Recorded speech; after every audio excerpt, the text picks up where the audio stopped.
I think we're all waxing a little nostalgic about this piece because it was back in 1999 when Floyd and I did our usual summer trips around not only the summer festivals in the U.S., but some concerts and operas in Europe. And we talked about the lack of a kind of unifying principle for the creation of opera. That we'd seen pretty regularly. You know, in one place the cast would be great, but they had no idea what production they were in, or the conductor would be flailing away, not looking at who was on stage, or the director would be having the singers dressed up as sheep, you know, for no reason whatsoever. And there was just no sort of sense of everybody being on the same page. For this, and it kind of led to a philosophical change for the Minnesota Opera, which was based on the center of an opera production being the singer and the singer's ability to transform the poetic words of the librettist into something very special. And that you start with a singer and create everything around them, that you create costumes, you create setting, you create orchestral balance that is in partnership with the singers, that they all are created to work together. You know, Wagner talked about the Gesamtkunstwerk, and it was all about the whole of the piece. And so we came at it in a little bit different way. We called it the bel canto philosophy. And it was also at that same time that we thought about putting on the Tudor trilogy as the sort of centerpiece of the bel canto philosophy. Well, we're finally getting around to finishing it 12 years later, and it's been a very successful run of bel canto operas for us. And as we move forward in our strategic plan, we will continue to do bel canto operas, but probably will not have them continuously every year. We'll be moving on to other pieces as well. But the whole idea of the creation of opera production will still have at the core the singer and the singer's ability to not only emote, but to relate to the audience, to relate to each other, and to create something really very special. So it's very exciting to get to this point with Anna Bolena, and it's been really great to also kind of go backwards in time in the pieces. To start with the last piece, Roberto Devereux, which musically was the most advanced of the three pieces, and was also looking more towards Verdi, and go backwards to Anna Bolena, which was clearly a sort of prime example of the art of the bel canto opera style. And so it's been really fun, not only for me, but I think for all the singers that have been involved in the three shows. And speaking of singers, it's great to have, first of all, Kyle Kettleson back as Henry VIII.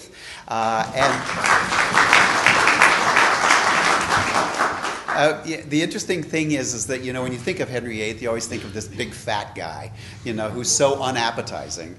But, you know, Kevin Newberry and I were both inspired by the Tudors on TV, where Henry VIII was really this sort of young, vital man that every woman fell in love with, and every woman went to bed with him.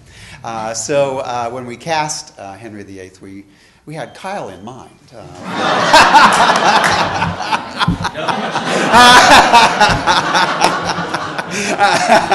Kidding, just kidding. So it's great to have him back after playing the devil in Faust a few years ago as well.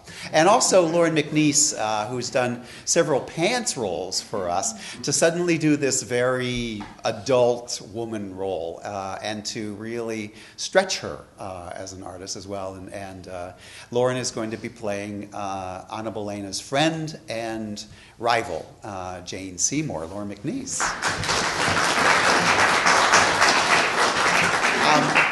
We have two new singers who I'm so thrilled that they're here from Minnesota and also debuting their roles as well. First of all, David Portilla is singing Percy, and wait till you hear him. He can sing all those notes, and he's dashing as well. David Portilla. And you know, we just did an opera, Nabucco, which, you know, is hell for every singer to sing. It's really, really hard. All of the roles in Anna Bolena, in many ways, are just as hard, just as difficult to do.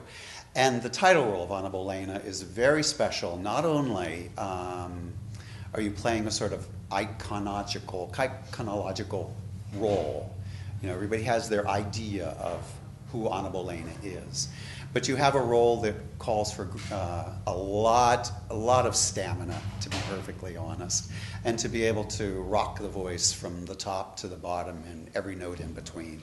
And a few years ago, Floyd and I were listening to some singers, and we happened to hear this young American soprano who was making a transition from a mezzo to a soprano, and we suddenly heard the right voice for Anna Bolena, and that's Carrie Alcama.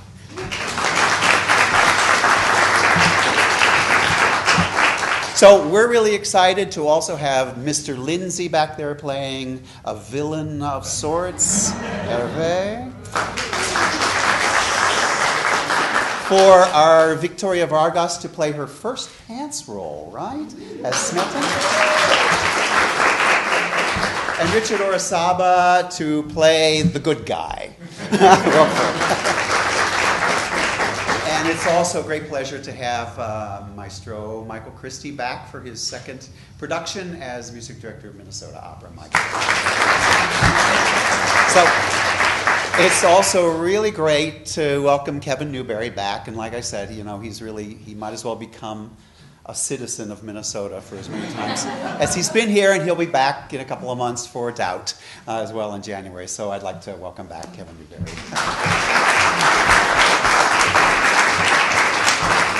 Hi, nice to see everybody. I woke up this morning and was thinking, every show that I'm doing now is about sex and religion. I'm not really sure what that says about me or how that happened.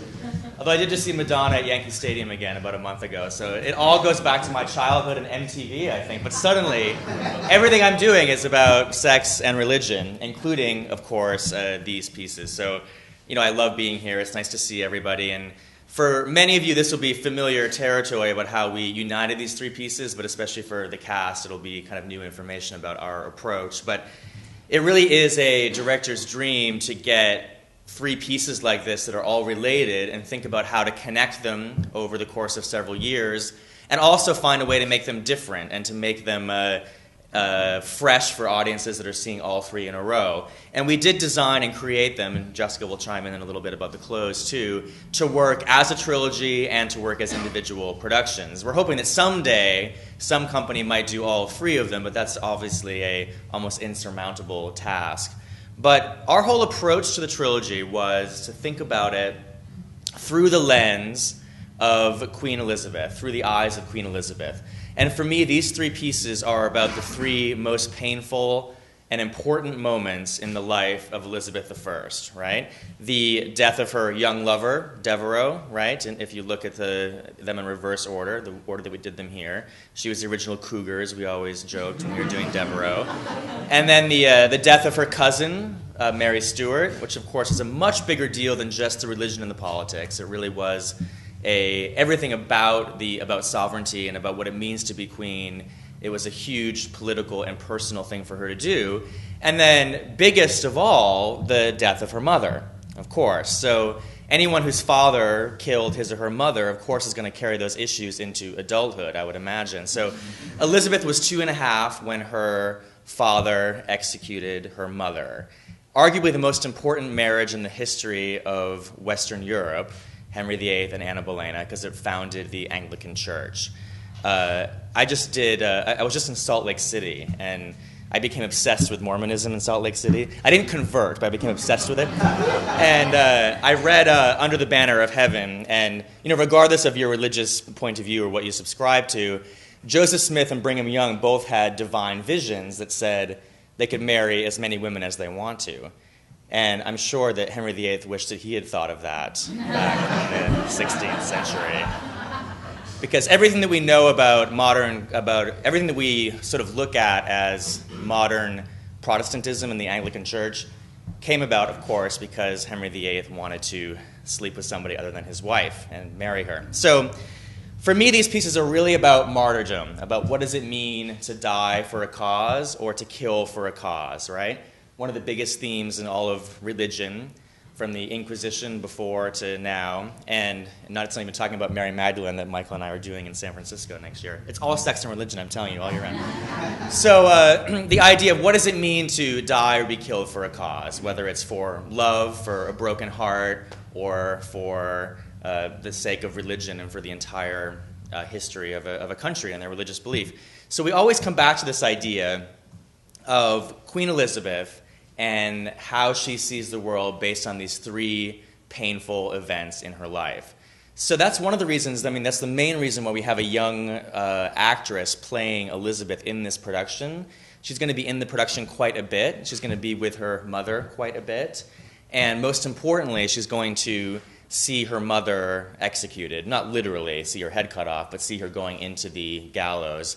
And it's a moment that I've been waiting for years, because it really summarizes our entire approach. So the very last image of Devereaux was, Brenda Harris playing Queen Elizabeth wearing this gorgeous kind of macabre wedding dress almost that, she never got married, of course, the Virgin Elizabeth, and that Jessica designed for her. So she saw the ghost of Devereaux right after she killed him. Those of you that were here remember, she turned upstage and saw the face of Devereaux, who's now my boyfriend, strangely, all these years later still. It's so incestuous. It's so incestuous. I just sort of realized that. Oh, funny, sex and religion. So, and I'm not kidding either, as most of you know. So now I'm blushing. Now,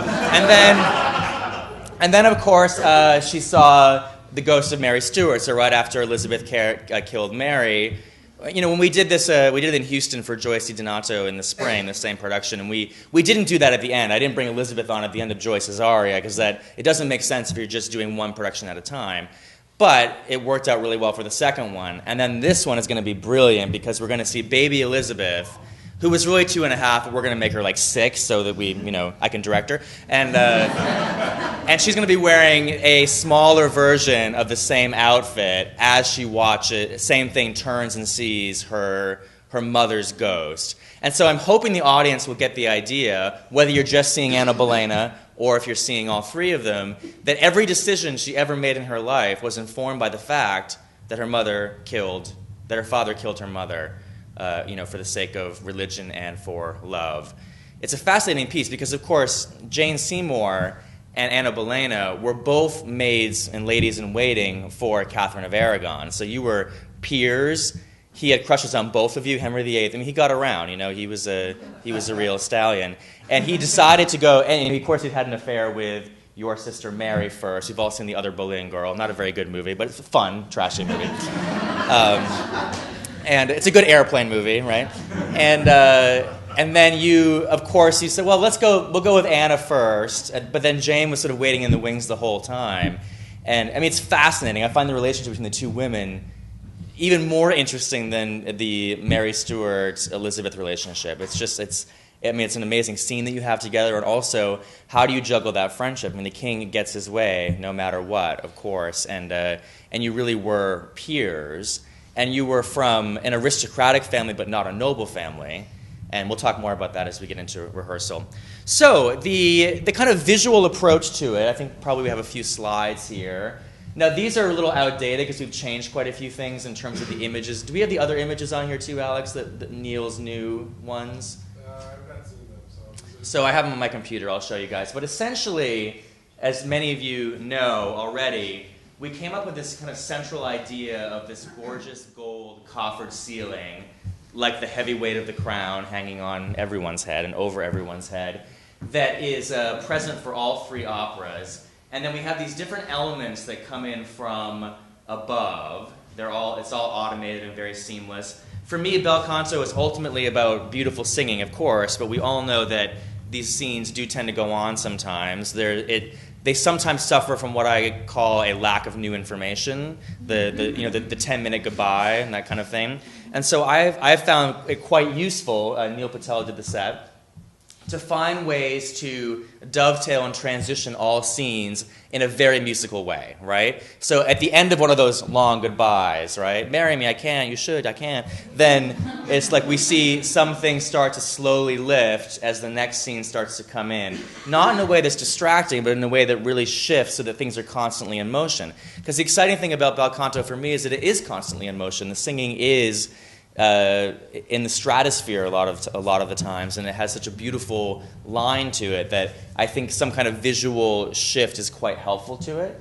It's a beautiful black shiny floor, and then essentially we have, you can just scroll through them quickly if you want to, Alice, because these images are kind of outdated. It's not going to rain anymore. I think we're all thankful. When we go outside, we have a beautiful star curtain out there now when we go outside. There's a bed, of course. There's actually two beds, one with Jane Seymour's bedding. We have this beautiful cross that comes in at various points. We don't have this image anymore. Essentially, the facing of each piece changes for each of the operas in the trilogy. And over the summer, when Neil and I were sitting down thinking about how we're going to do Bolena, since we hadn't printed the stuff yet, we decided to make some changes. There's a lot of language in the piece about Anna Bolena's star is setting. Where is my place in the heavens? You have to take your place among the stars. So we decided to really play that the astrological card pretty heavily. So the image that's kind of the curved wall, and we're sitting down as a group, we'll go through the exact sequence. I won't bore you guys with all the scene changes now. But this one right here is a very beautiful vintage astronomy map, which I think is great because it gives, I think, Henry VIII a real sense of like standing there looking at his kingdom, which he thinks is his kingdom, the whole universe, essentially. And it also allows the two ladies to kind of feel lost in that kingdom. And then that will blend in with the kind of naturalistic star drop in the back. And the downstage curved wall, we had a lot of success, I think, with this Titian image of the Annunciation. We were very interested in all these religious images of being blessed from above, celestial guidance, looking for the heavens for guidance, that kind of thing. So this is another Titian image of mother and child that I'll show you downstairs. So that, for instance, there's a moment that I think it would be beautiful to see Anna Bolena and her daughter up on this gorgeous staircase, and then as the image flies away, you see the real mother and child behind the Titian image of the mother and child. And there's a lot of things that we did in Devereux and Stuarda that I then discovered doing them again, even since doing them here, that will repeat subtle gestures. So I don't want the audience to get bored seeing the same thing over and over again, but we do want them to make connections between and among the three operas. So that's one way that we're going to do it. And so these things will kind of be coming in and out. A lot of times they hover in midair. There's a layering of things. So sometimes the downstage one will go out, and then the star will go out as the cross comes in. And the big thing that we're going to... Oh, Alex, you beat me to it. At the very end, we do something that we haven't done for all three operas yet, which is to bring in the gold ceiling at the end, which we did do in Houston for Maria Stuarda in April, March, whenever that was. Is that this year? Yeah, right, okay. I forget. And it's pretty cool. It's really exciting. I'm not going to lie, it's a little complicated. It's going to take some trial and error. But especially for audiences that have seen all three operas, I think it's going to really take their breath away that as little Elizabeth turns and sees her mother going to the scaffold, we see this ceiling and all the pieces in it slowly start to come in. And it's actually kind of an optical illusion because you're not quite sure if you've seen it. And and it works on all levels. Even if you're up high, you kind of see it coming down. But especially here in the orchestra and in the mezzanine, it really feels like the whole world is closing in on Elizabeth and on all of you. So just a couple little, Henry was 45 at the time. We're in 1536. Anna Bolena was 35, and Jane Seymour was 29, 28. Yeah, just young enough to be a newer model, just enough behind 35-year-old Bolena. The charges, of course, of adultery and incest, incest is kind of a weird one. It's really hard to find a lot of evidence for that, obviously. But you were engaged to Percy at one time. We didn't actually marry him, but this is all rooted in history with a bit of an operatic twist on it. So Those of you that haven't worked with me before, actually only Lauren in this cast that I've actually, well, and of course some of the raps as well. It's all about collaboration, so for me the best idea wins, and a good idea is a good idea wherever it comes from, and I want to hear what you guys have to bring to the table. The chorus is a huge part of this show. It's a lot about public space and private space and the vacillation between those two spaces. And I found that every time we go back and do these pieces, I use the chorus more and more. And we have quite a bit of time here with the chorus, and it's a great group of people. So you really get a sense of people listening and being on the outskirts a lot during the course of the evening. It especially works well in this space because it is a fairly open stage. And the more people we have on stage, even if they're just in tableau and silhouette, it just gives you that sense that a queen and a king were never truly alone, and everybody knew what was going on to some degree. Who knows what's going on with Seymour and Henry? Who doesn't know? Who knows what when? All that stuff is interesting to me. Jessica, do you want to talk about the clothes a little bit? Or Yeah, I think I'm going to talk a little bit generally, so also, Alex, you can just sort of, if you want to just rotate through, that's totally fine. I've seen a lot of you guys already in fittings. It's been really great. I think the general idea, just to kind of elaborate more on what Kevin was saying, with this show and with all three of the productions that we're doing, is really create a sense of public and private.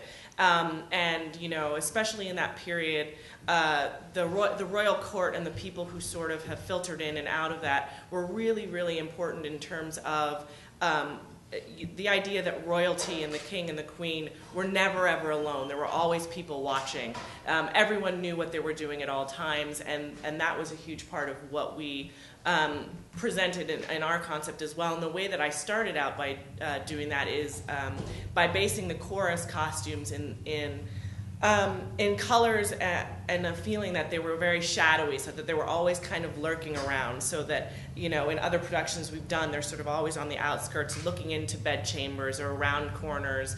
And it's the idea that the central characters in this story are never able to sort of be in the world without the influence of all of the people around them, which I think is also very important. And then with that background, I think we sort of then drew out each of the principal characters in sort of slightly monochromatic individual color schemes that sort of focused their character. So there are a couple of running, you know, themes throughout them. The color blue was very important for both of us. Colors that I pulled also from religious and religious iconography and imagery were very important because that was also part of the time period. So each of your characters sort of has a color that fits what we sort of wanted to push forward in terms of who you were. There aren't very many costume changes, generally speaking. It's sort of like, you know, it feels that we sort of picked one idea for each of you and used that and utilized that through. So luckily there aren't any like crazy like quick changes backstage. And the chorus also stays pretty much the same. But overall, the overall concept was just to create a really strong sort of soft color palette with the chorus and then bring all of the principal characters sort of forward. And, you know, and also, I mean, as some of you have already seen in our fittings, I'm also as collaborative as Kevin, and if things aren't working or, you know, need to move in a different direction, you know, as much as I can do that for you, I will. All right?